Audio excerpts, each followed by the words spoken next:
They gave my sister a check with a smile. They gave me a word instead.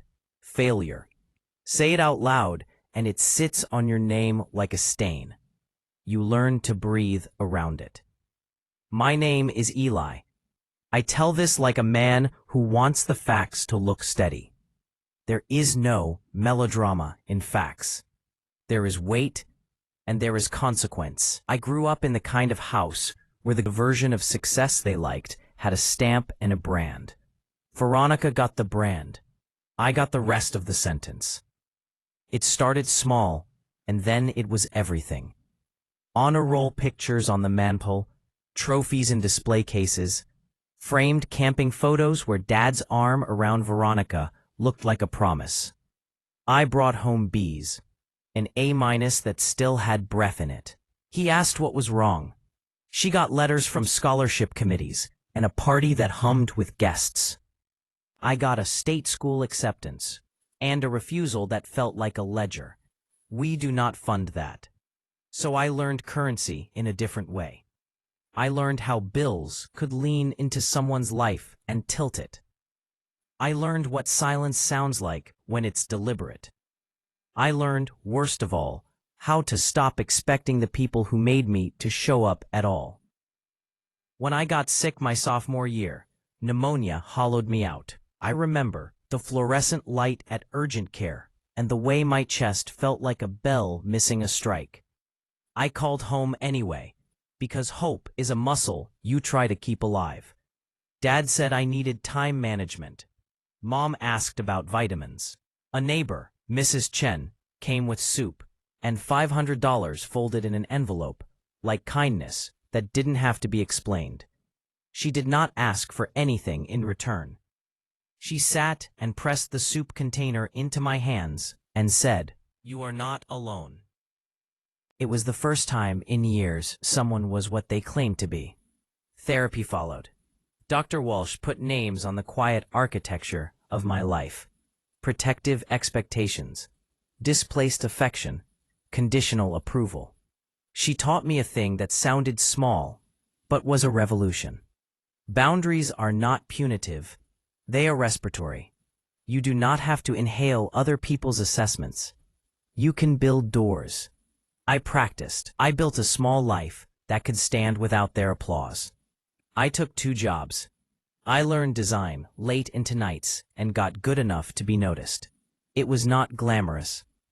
It was the long sum of broken sleep, coffee, and consistency. My work began to answer the question I had been taught to ask: who pays attention when everyone else is talking? Then the dinner. You know the one. Plate steam and pot roast. Family faces filmed for a social update. Veronica with a bright grin. Dad leaning into a camera like he wanted the world to see how perfectly he had invested. He turned to the screen and asked, "How much do you need, sweetheart?" 100,000, he said. And they both smiled as if the money were oxygen. There are moments that change the physics of a room. My fork clattered. It sounded like its own accusation. I said, "You're giving her 100,000. We're investing in her future." Mom smoothed a non-existent wrinkle and said, "We're investing in her future." Dad said they would wire it tomorrow. I asked about me. The room tightened like the closing of a lid. He told me I had gone to a state school. I was unserious. He used the word failure and then looked away. Veronica didn't correct him.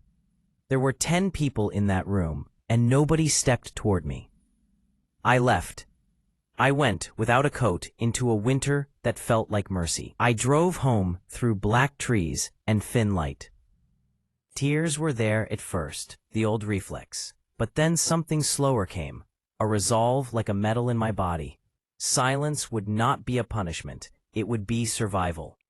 I changed my number the next morning and stopped calling them back. No contact is not dramatic when you live it. It is a series of small rituals. Blocked numbers, archived voicemails, saved copies of messages that pretended to be concerned and smelled of control. I learned the hard arithmetic of emotional labor. If someone says they want to help, but every interaction is a test, you are being trained. I stopped taking the test. But revenge? I did not want the sudden, the cruel, the flashy. I am not interested in making a scene. I wanted to be cold and precise. I wanted something that would read like an audit.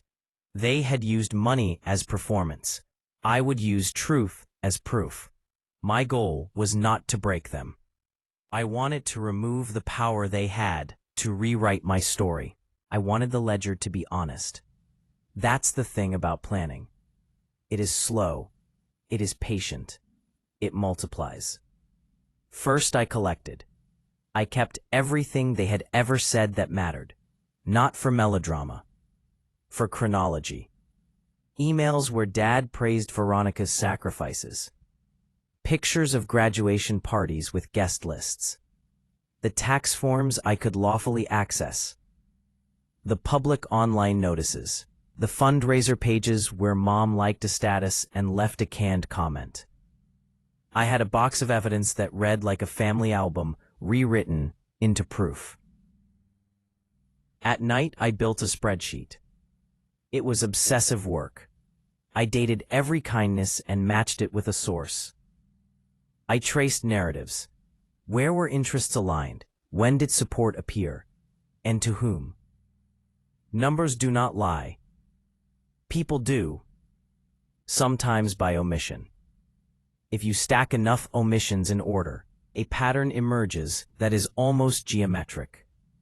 Parallel to that, I made myself marketable. Freelancing paid for the hours of planning. I took any job that paid on time and treated my calendar like a bank account. I created case studies. I showed outcomes. Clients stayed. One recruitment call led to another. 6 months later, a tech company noticed the consistency. They offered a position that had the right combination of salary, responsibility, and something I had stopped believing in. Respect that was not punctuated by pity. I signed the offer before the doubt woke. I learned to present without shrinking.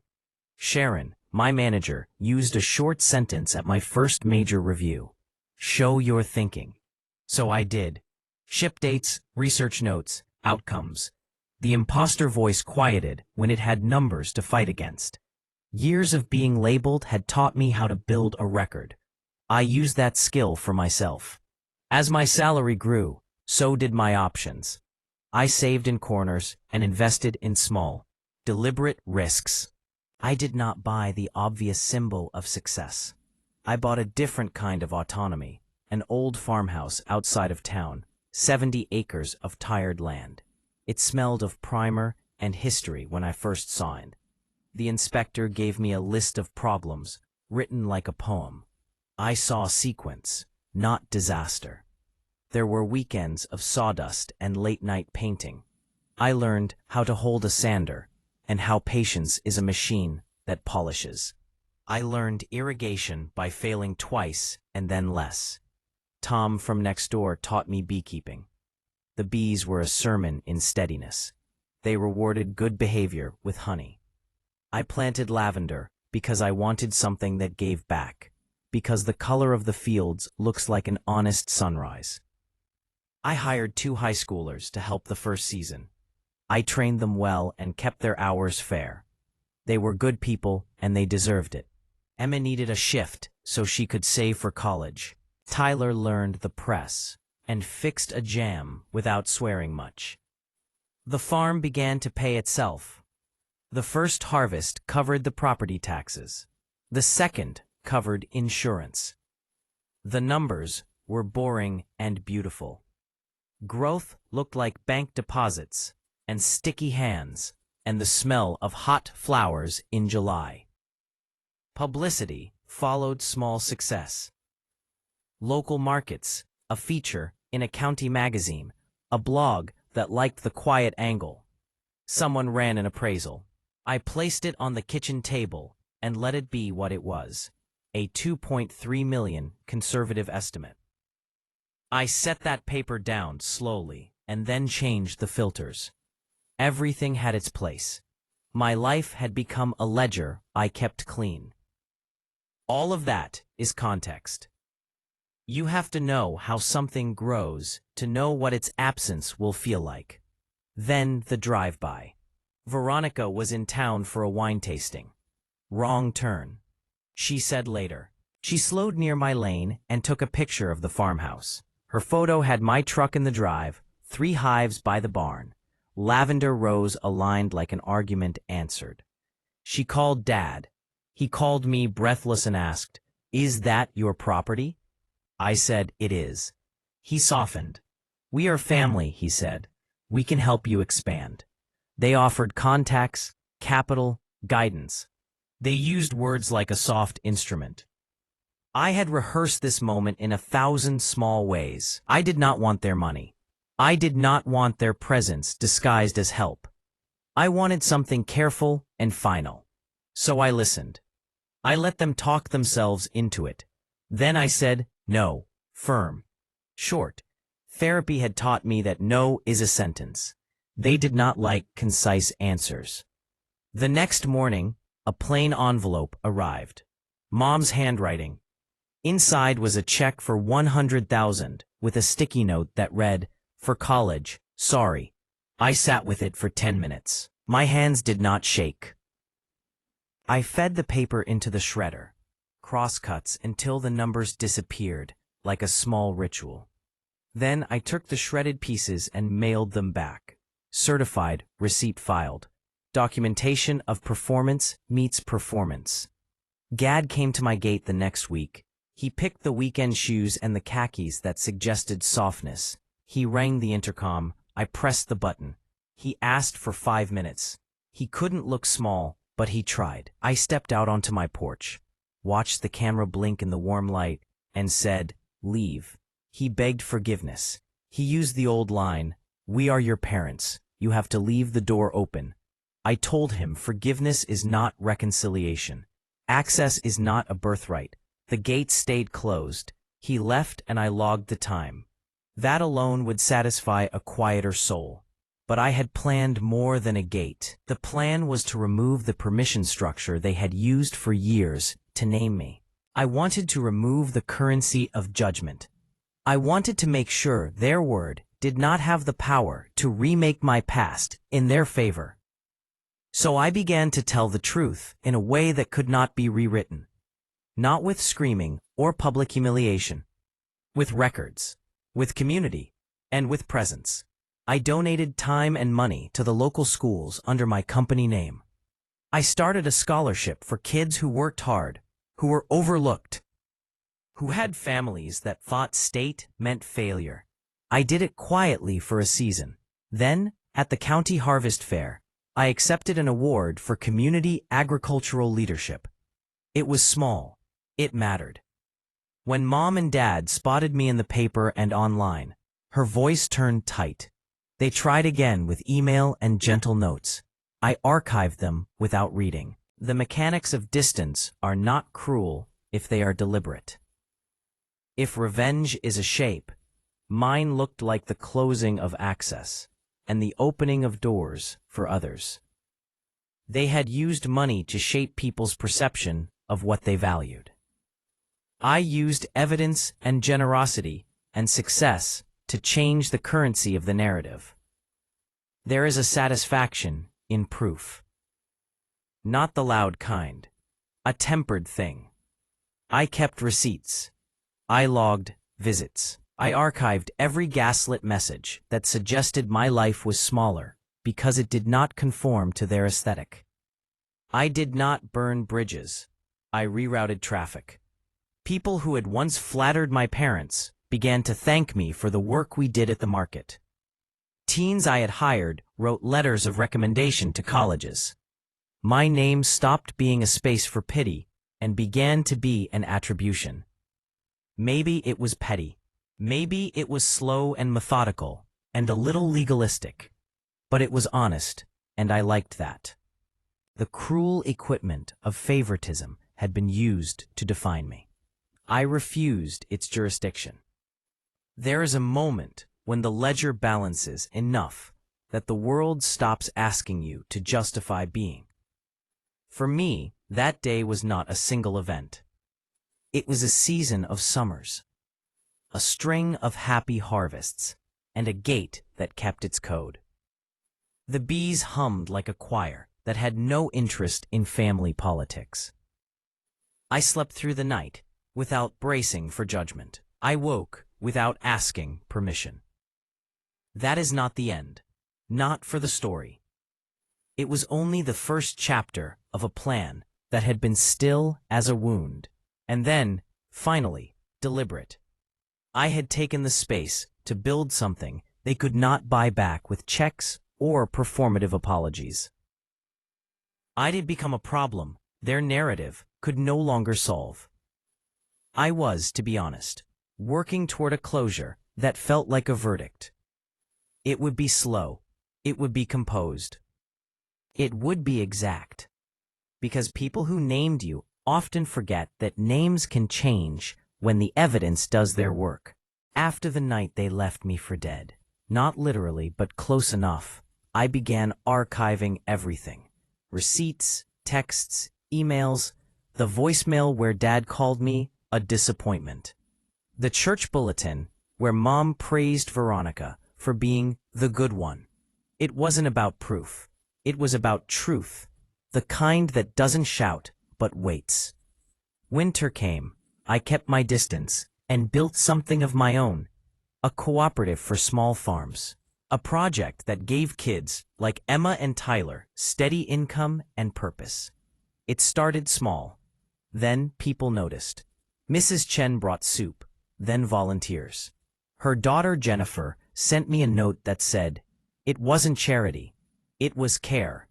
I kept it folded in my wallet.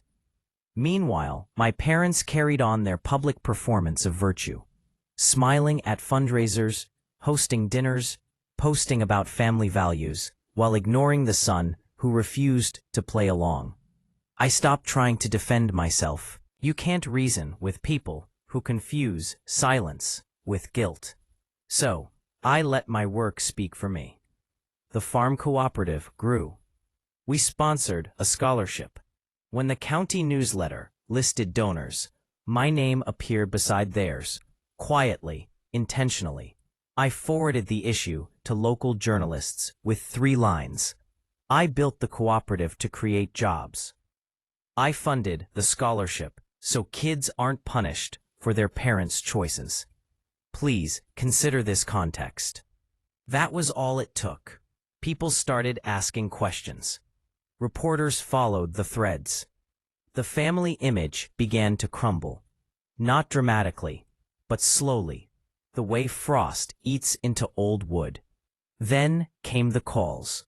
Mom first, crying. Dad next, angry. "You're ruining us," he said. I told him, "I'm not ruining anything. I'm correcting the record."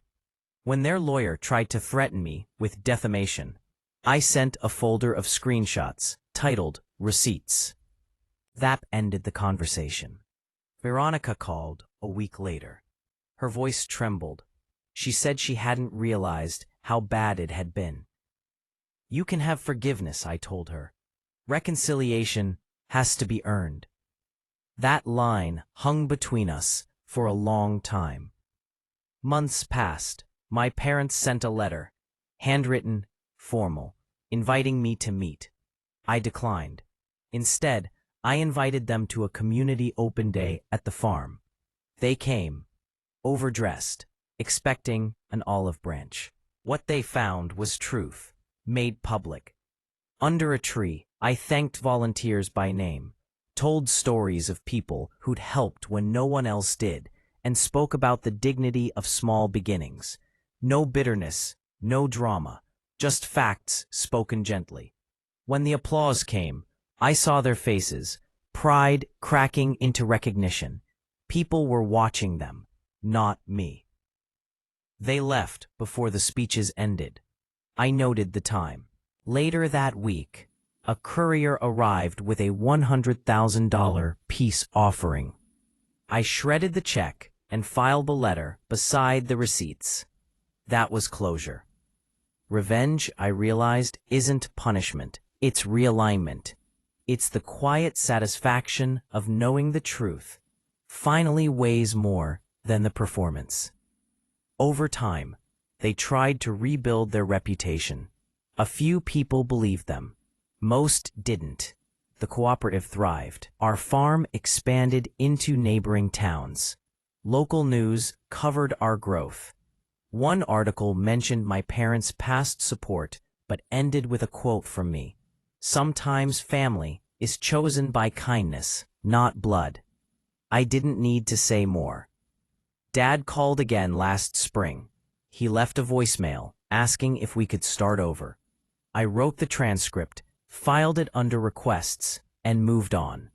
Veronica hosted a small dinner months later, her attempt at reconciliation. I went.